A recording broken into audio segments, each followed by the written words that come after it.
Morning.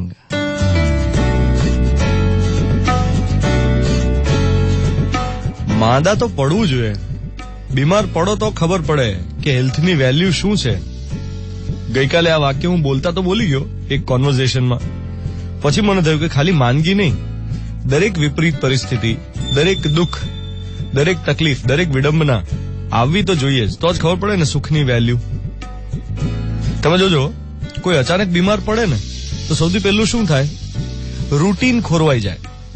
તમારા plans હોય રોજના એ બદલવા પડે. ઓફિસ બંધ, કામ બંધ, કમ્પ્લીટ આરામ.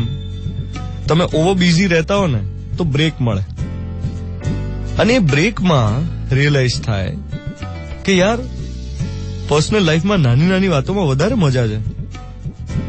બિઝી રહેતા હો તો ફટાફટ જમી લેતા હો, જમવામાં ધ્યાન ના હોય. પણ બીમાર પડો તો શાંતિથી જમવાનું થાય, આમ સ્વાદની લિજ્જત મળે, આરામ થાય, ઊંઘ પૂરી થાય અને અંગત વ્યક્તિઓ સાથે ટાઈમ સ્પેન્ડ કરવા મળે.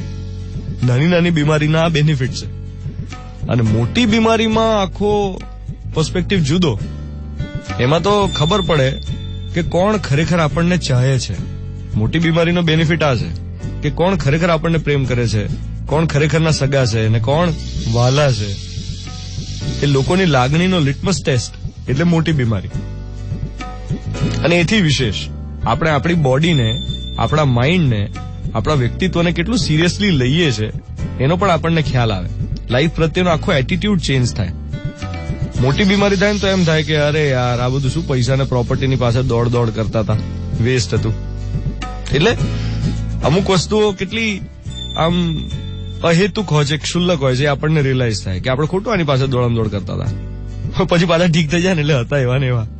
અરે એનો મતલબ એ નથી કે માંદા પડવું, એવું નથી કહેતો. આ તો બીમારી હોય તો એની બ્રાઇટર સાઈડ દેખાડી રહ્યો છું, નાની કે મોટી.